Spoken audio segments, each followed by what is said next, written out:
I've never done a Google Hangout like this as well. So hopefully we're going to have fun together. It really is an Okay. informal chat. We're not a super serious news broadcaster. We just want to get to know Mmusi Maimane a little better, and I Absolutely. hope you have fun as well. So, Musi, welcome to this hangout with the Daily Vox.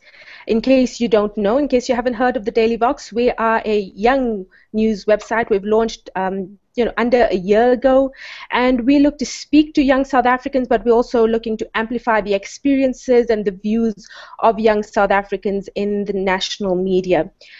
We're looking forward to chatting to you as a young South African yourself.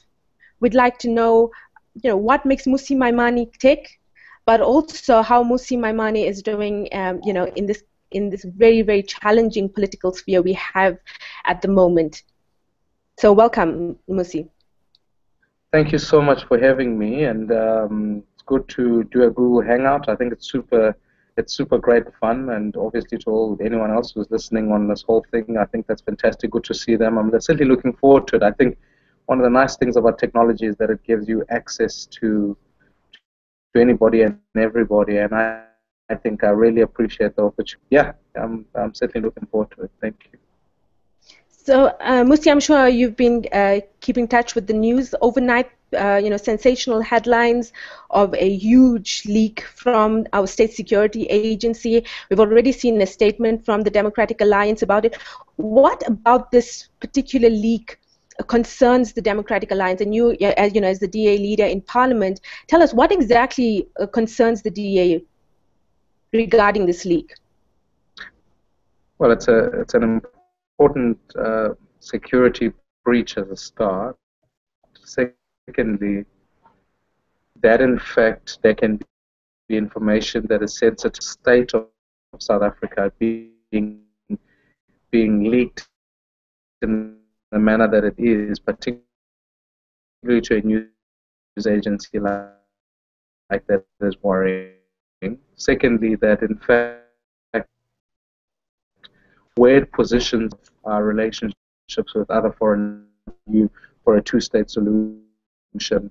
That's South Africa's government's own position. And then when there are leaks predict or even put that information in a negative light, that's a worrying trend. But more critically is that this is the worst it's ever been in South Africa's young democracy of 20 years. And that's why, as part of our statement, we wanted to make it quite clear that state security and state intelligence is governed and has accountability within a parliamentary structure. There is a committee on the Joint Standing Committee on Intelligence that meets the members, and they are sworn to secrecy and they take an oath in that regard. But what that ultimately does is that it gives South Africans a sense at which not a few individuals, the Minister of State Security and the Presidency, can dictate what South Africa's intelligence is. It's at a parliamentary oversight process, and so there are people who can sit and really interrogate information and make sure South Africa is strategically doing the right things and is aligned to our own policy, whether that be a foreign policy and a policy around other agencies. So I think it requires a briefing, it requires oversight, it requires that South Africans have the safety to know that that information will be interrogated properly.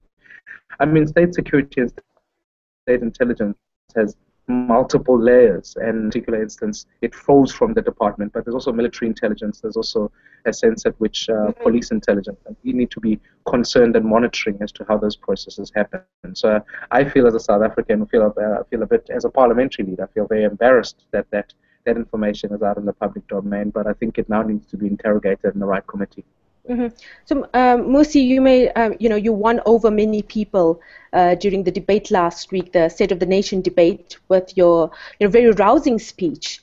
So we've got a question from a young man in Johannesburg, Amokholeng Mangyani. He's a 23-year-old medical student in Joburg, and he's got a question for you. He's asking, so he's got a few questions, but I'm just going to go with with one. After going through post-apartheid transitions for the past 20 years, he says, what does a fixed country look like for you? You've touched on now on the state security sector, but tell us, what is, you spoke about a broken society. What is a fixed country? What would a repaired South Africa look like to you? Yeah, it's a very important question, because I think symptoms of brokenness emerge out of the levels of inequality that we face. I think the ultimate brokenness of South Africa is that we have an included group of South Africans and excluded groups of South Africans. So we've got what we call insider out type thinking. Those who are on the inside generally gain access to world-class banking, they gain world-class jobs, etc. Those who are on the outside, unfortunately, face very poor healthcare, poor security, poor education. And so for me, is we've got to break down this new war. And worst of all in South Africa is that is even punctuated by race as it stands, is that you find that if you're black, you generally are poor, and if you're white, you generally are wealthy. The hard work that we've got to do is build an integrated society, a South Africa that opens up opportunities for more. So if you ask me what fixes it, first of all, we've got to have a strong institutional capacity. Democracy relies on institutions. If your institutions fall apart, democracy falls apart. So that is my concern, that the president is working hard to break down institutions. We've got to strengthen those, and that's Parliament, that's the NPA, that's the C9s, the Chapter 9 institutions, etc. You've got to make sure the constitutional provisions institutions work. Secondly, you've got to broaden the economic pool so that you have less people outside the economic space. So we've got to grow our economy at the right levels. We're growing at the moment at 1.4%. The average speculatively this year might just be over 2%. That's not a good enough level. We need, comparative to other economies the same size as us, they're growing at about 4%. SADC region is growing at about 5% and above. So we need to be growing at those levels so that we can ensure that we're growing the pie so that more people can be included in it. Thirdly, I think we've got to address the issue of what happens to the education system. My differential between an education system of a child who gets it in Waterkloof vis-a-vis a child that gets it in Mamelodi, as an example, so that the teachers that go there have fair opportunity, they're strong teachers, that our education process is able to give us a South African who is able to compete against anybody globally. And then, of course, there's infrastructure backlogs that equate right across the board. So what I'm saying is that here you and I are on Google Hangout, and that's only a privilege for South Africans, that is for a few, for the elite. I would like for a child who's sitting in Khayelitsha to be able to say, I can access the internet and I'm part of the digital society. That links to education, but that also links to economic opportunity. But furthermore, that we broaden what the net is so that people have a choice. Ultimately, a free society is where people have the choice to exercise their decisions. And then finally, we've got to talk about the safety of South Africans, because I think when we are unsafe as South Africans, we feel threatened and we fight against each other. So as an outcome of inequality, you often find that right next to Sandton there's an Alexandra, and the threat with that is that there's instability on both ends. My sense is that we need to build a police service that is strong enough, that's not militarized, that works with communities, so that when people look at us globally, they don't feel that South Africa is a nation where crime can thrive and anybody can do whatever they feel like, but that in fact they feel that this is a society at which there's safety, because that speaks to our investor confidence, that speaks to our tourism confidence, and we can be able to attract more and more people coming in here so that South Africa's integration is strengthened, race relations are better, and that ultimately we can build an economy that's more inclusive. That, to me, begins to address the advances that we made out of freedom. What we agreed to in 1994 was that people could have the right to vote and vote for whoever they want, and then we got a constitution. What we've got to work towards now is that freedom to choose function in terms of where people can work, how they work, who they work for, what employee. Not instead of just creating employees, we create more employers. And that's the destination of South Africa.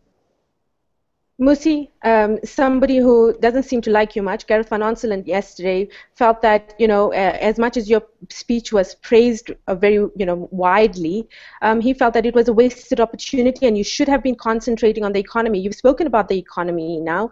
How do you respond to that criticism? Well, without playing the man, because, Gareth Van Onselen. So you're taking a leaf out of Jacob Zuma's book then?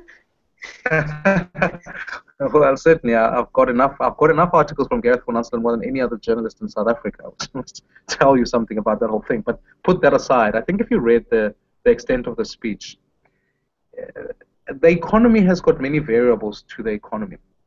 I felt, looking at the speech and still looking at it now, we spoke about economic infrastructure. I spent quite a bit of time in the speech addressing the issue of Eskom, how we address Eskom.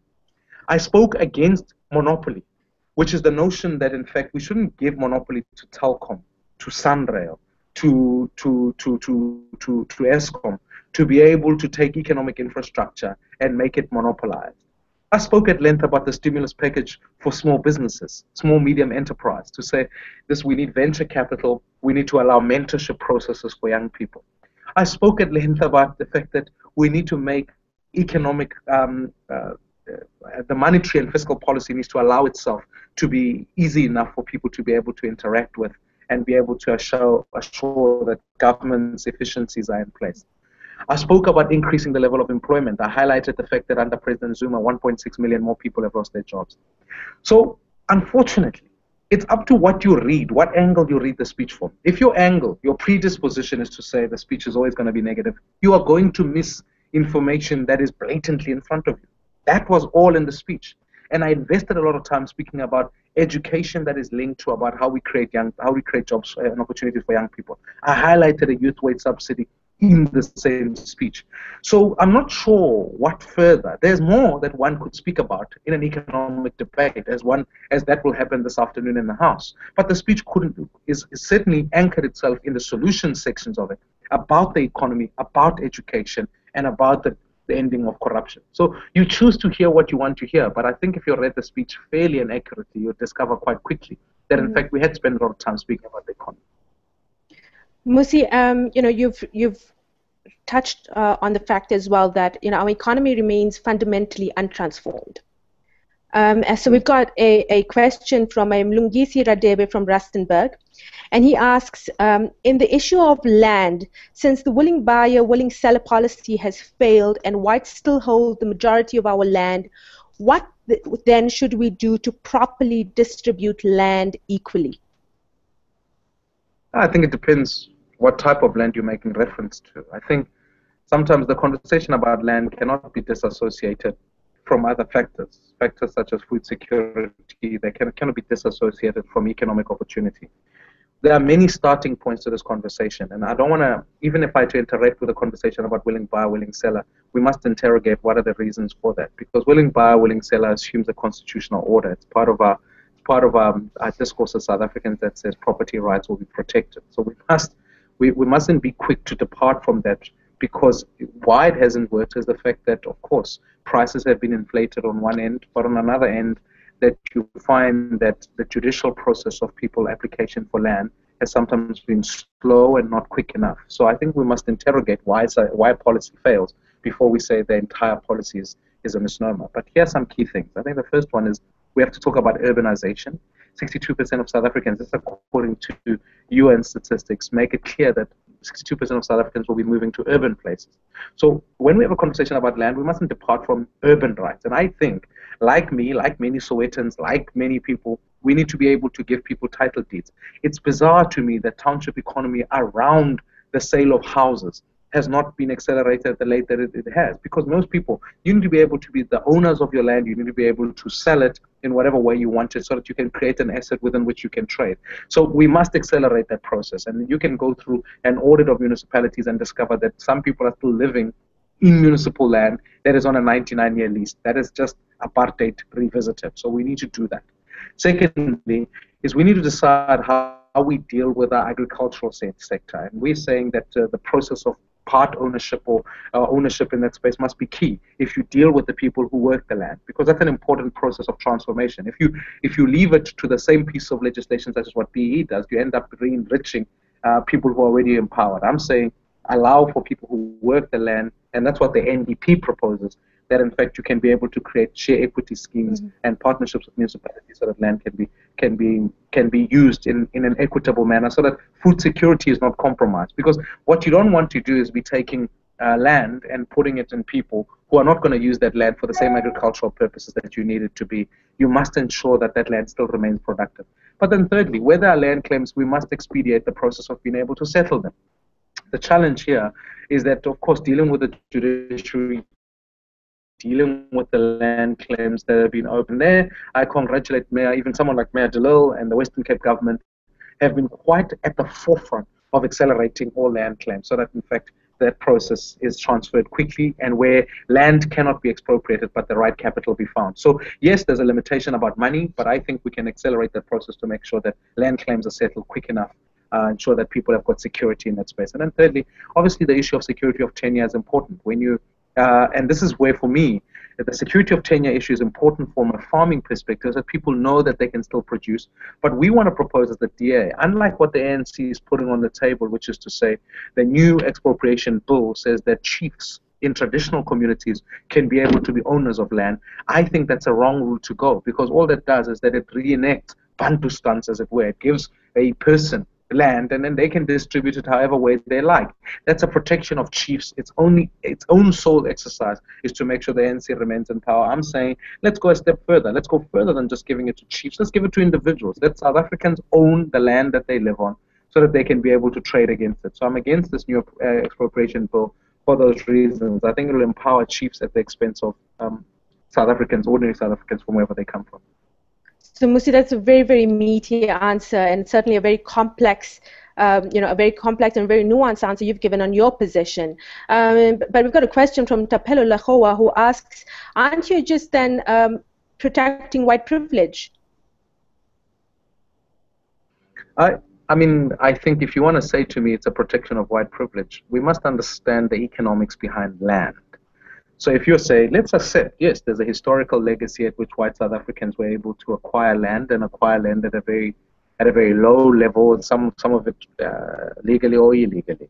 But unfortunately, when you look at where South Africa sits today, most farmers will tell you, in fact, land belongs to the bank. Like my house belongs to the bank, simply because that's where it's at. And the asset and the value doesn't always sit in the land itself. It sits more primarily in the materials that are on there, and the acquisition of those is going to be an important one. I'm not in the business of protecting any single race. I'm in fact, more than anything, asking for share equity schemes that allow for black farmers to be able to come on board, and we must be able to accelerate that at a quicker level than what we have been able to do, and understanding that we must do it in a commercially viable way, in an economically sensitive way, and in a food manner. So those things are not going to suddenly disappear if I simply take a Zimbabwe-style land reclaim process and say, look, you can prove one thing, come in and grab your own farm. It doesn't quite help the stability of the country in going forward. I'm saying it must be quicker, it must be better, and where in fact the audits in terms of who owns land must in fact be able to be done properly, because I think we all come from the first assumption that says the majority of the land in this country is owned by white people. I think a land audit must be able to be done so that we can ascertain exactly who owns what land, and I think you'll quickly discover some of the land is even owned by government. And so why is government slow enough to being able to expropriate that land? It means that, am I protecting government when government slows down its own processes? And you'll find there's significant chunks of land that sit there and in other spaces. So we've got to accelerate this process collectively as South Africa. Mmusi, let's talk about Mmusi Maimane himself now. We've got a question from a young lady called Tessa Domes, who's asking about your accent. And I'm sure you've heard this question before. People feel that your accent is very changeable, and that you speak differently when you address white people, and you speak differently when you address black people. So you've got, so as a linguist, I know that we call this bidialectal. But people feel that this is very patronizing to black people when you speak to them. How do you respond to this? My intention is never to patronize. I mean, I think the conversation about accents is certainly one that I don't even think consciously. There's a lot of work that goes into it. I don't wake up in the morning and say, well, I want to speak to these people like this, and I want to speak to that people. My man is Mmusi Maimane. It doesn't matter what space, what environment I end up in, I speak to people in the best way that I can. But we must also understand that I am a multilinguist. So in other words, when I speak Xhosa to a Xhosa person, I speak Xhosa with the right intonations, the right punctuation, so that the Xhosa person, in fact, Xhosa people stop and they say, but this guy speaks Xhosa like us. Nobody complains about it. When you go speak to a Tswana person, noting that a person who speaks Tswana's accent is different to that person who speaks Xhosa. And I speak to a Tswana person, I speak Tswana in the way they want them to hear it, because they understand words in a particular way. It's something that I own and I celebrate. If I speak Afrikaans to an Afrikaner, they understand the fact that this guy is working hard to try and find where our language sits. So to me, I think it's an arsenal, not a weakness. It's an arsenal of being able to say, how do you speak to people in a manner that they can understand and get it? I don't think it's an accent discussion. I think it's a more language discussion, and understanding the fact that when we speak to this person, they must be able to hear you and what you are saying to them. Mm-hmm. Mmusi, someone else on Twitter is asking, do you enjoy being called Obamalight or the South African Obama? Well, it certainly would be better than being called Mugabe light or something like that. I think, look, South Africans have a way of giving expression to different things. They take up, I think President Obama has brought a different perspective to politics. He's I've had an opportunity to meet with a number of different people who come from his office and meet him. And I think he's an interesting person. And I think he's added to politics in a way that very few leaders globally have been able to do. So to be compared to him is, I suppose, there could be worse things to be compared to. There's nothing criminal about that. I find he's interesting as an individual. I don't support many of his policies, but I think he certainly has freshened up politics. I think sometimes we get stuck. We get stuck into the thinking that says politics must be one way. When we all speak, we must all sound one way. When we all act, we must all sound in a particular way and do exactly the same things. I think that's lousy. I think we must find authenticity. We must find tech. We must find language that works. We must find devices that work. You know, when I get on Twitter and I tweet, and when we do all of this, it's not trying to be. It's just new language. We are on a so I just think we are becoming too caught up in sometimes parochial things at the expense of missing the matter issues. But you watch different leaders and you watch their development and you go. The person I draw the most amount of inspiration, I guess, typically, like anyone else, I draw it from President Nelson Mandela, because the longer I'm in this position, the more I realize how profound President was, an icon of President Mandela as prisoner of 27 years for the liberation of people. But I don't think we do enough about his presidency, what he did, what he did about defending the Constitution, what he did about answering questions in Parliament, what he did about standing up to his own caucus. So I draw more inspiration from President Mandela than I do out of President Barack Obama. But look, if people want to compare me and do all of that sort of stuff, I think there could be worse comparisons. Certainly, if someone called me a dictator, that'd be worrying. Well, we hope we never ever get to those standards. Mmusi, our organization, the Daily Vox, speaks to young people every day, and we know that there's a growing disillusionment with the status quo. A lot of people are dissatisfied with the way things are in the higher education sector, with joblessness, and yet, I don't think that there has been a great enough buy-in to the DA, despite this growing disenfranchisement with the ANC, and the way things are going. How then do you speak to young South Africans knowing this?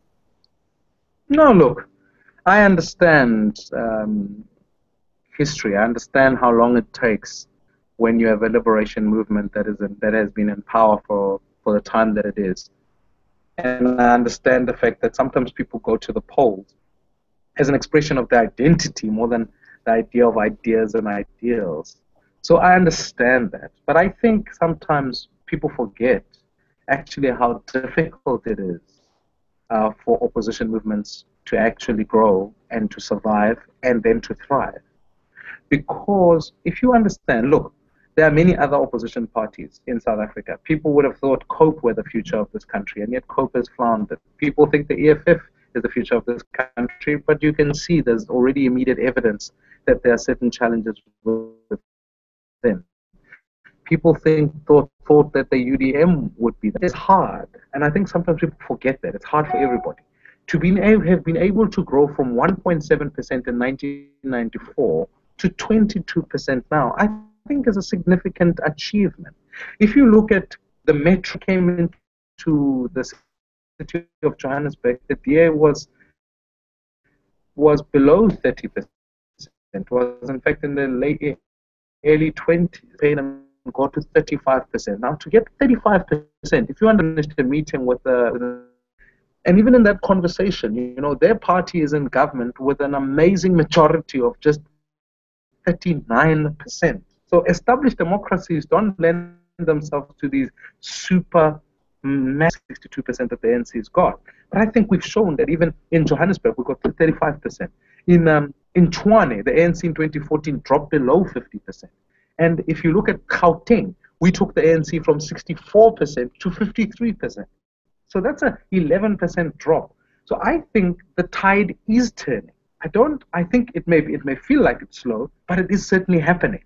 And I think as the ANC, you see, liberation movements know one truth. They know that once the decline starts, that's why the ANC in the Western Cape behaves in the manner that they are, and I just think it's a tragedy what's happened there. But the fact is, they're seeing a serious decline and they can't arrest it because opposition politics is hard. And so when you start to see an increase, you need to welcome it, you need to celebrate it. I think what's going to happen equally so is that we've also seen in the continent that when change occurs, it may feel slow, but when it accelerates super fast. So I think the growth that will take place in the next while as the ANC declines is going to be significant and quite strong as it goes. So long as we keep the rules the same, so long we don't interfere with what happens at the IEC, so long as we don't interfere with the judiciary and the rules remain the same, I think the ANC are starting to feel the pressure. They understand the fact that, and I think that sentiment is out there. That people will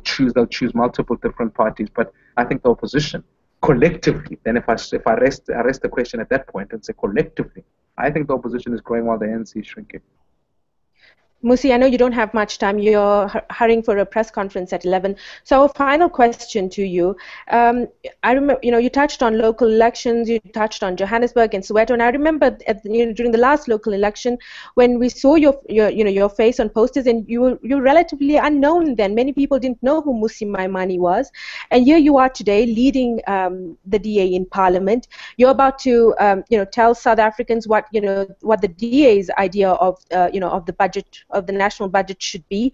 So perhaps if you could tell us, just give us very briefly an idea of what the DA's alternate budget is, but also give us an idea of what what your own ambitions are from here on. Look, I think our budget says we must focus on what aspects we want to put forward in terms of job creation. So we want to put the pressure on saying what are the stimulus and small and medium enterprise, what can we put on the table. We want to say that infrastructure spend must be increased. We want to make it 10% of the total budget so that there's more focused on infrastructure, particularly infrastructure that is economic in nature. So economic such as road infrastructure. It's not right what's happening in Gauteng in that the roads are being tolled. We think that's wrong. We must scrap tolling, and so we must find a funding mechanism for it. We think ESCOM must be broken down so that other competitors must come on board. So we got to find a funding mechanism for that. We think, without fail, that ICT infrastructure must be diversified. So it mustn't be given to a monopoly such as Telkom. It must be given to various players. That will stimulate economic growth, plus also allow for better competition from a pricing point of view. We know we already spend quite a significant amount of money on health and education, but we're also saying government debt must be reduced because at the moment government debt is increasing to GDP. So we had about 44%, and that's been on the rise under President Zuma. In this current financial fiscal year, it's speculated to be at about 3 to 4%, which is a worrying trend. That means that we are every year running short of money progressively. And I think, so our budget says, how do we deal with those? How do we deal with cutting corruption? Every year, 30 billion rands wasted on consultants, but 30 billion rands wasted on fruitless and wasted on cabinet to make sure that ministries that are dysfunctional, like the Ministry of Communication for Government, is only now the Minister of the SABC. Now, we don't need a Minister of the SABC. Cut that whole department out. You lose the VIP protection. You lose all of the trappings that go with that. And you can go through many ministries like that. So we're saying trim down the state, make it smaller, make it more capable, but allow it to be able to do the things such as breaking down key monopolies. So that's on the one budget side. And then obviously, we're not supportive of tax hikes because I think tax hikes sometimes can act in a different way of fiscal constraint. They stop people from being able to give expression to what they'd like to do it. It's a very populist thing to do. We've got to manage how you do that. And the last thing we need is an increase in any VAT tax, etc., etc. So we're saying, let's put money in people's hands, because once you put money in people's hands, they've also got the ability to be able to do the savings that you need to be able, plus also to be able to, if they've got the purchasing power, they're able to consume the goods that you want them to do. So our growth must be investor-led, but equally so allow the space for people to consume. So that's what our alternatives look like. Your second question really was about what my long-term plans are. Is that what you said? Yeah. What are your ambitions? Where to hear from for Mmusi Maimane? To quote President Zuma, we'll look. I'm loving what I'm doing. I actually enjoy it, but I'm not driven by the ambition. To be sincerely sincere, I'm not driven by the ambition for any position. The ambition that says the project that we're involved with surely is greater than any one person or any one life in its duration. The project I'm engaged with is a project to say, I love this country work. I want South Africa to be a shining example in this continent. We must be able to build credible alternatives. I'd love it that in my lifetime, power would move from one party to the next without violence. I would love it, and I dream that one day we would stop debating each other across racial lines, but we would build a truly integrated society with multiple races pursuing the South African dream. I'd love it that, in fact, I've got 2 kids, that when they grow up here, they would know that they've got the safety net in a nation that protects them through a police service, but they know that they can go to any public hospital or any public high school and get those things. And I think, that's what I want. So regardless of what position I have the privilege to be able to play in, surely the dream must always be bigger than my life. And that's what I would give my life to. I would give my life to that. It's not for any positions, because positions come and go. One day things will change in this country. They'll come and go. So I'm here because I have to fulfill a purpose more than anything, rather than being here for the position's sake. If I was just here for the position, well, then I've achieved that, I must go away. But in truth there's a lot more to go, because it doesn't matter whether you become president or not president. The advancement of freedoms of our people should be something that all of us pursue. So you could end up in the office or in the position, but truth is, if you don't advance the freedoms of the people of this country, well, what use is the position then? I think my favorite philosopher, a guy called Dallas Willard, says, worry not about the stage you call to be on. Worry that you've got something worthwhile to say or to do. And I think I've got to find there's something that's worthwhile. It's irrelevant what stage I play. So a very humble Mmusi Maimane to conclude our hangout here today. Mmusi, thank you very much for joining us today, and we hope to to catch up with you again soon. I would love it. I would love it, and I've certainly enjoyed this session. This is such a cool way of doing stuff. It's really, really cool. I want to get into it. Let me know when the next one is. I'll just send in questions. Yeah, for sure, for sure. Cheers, Mmusi. Yeah. All the best to you. Thank you very much.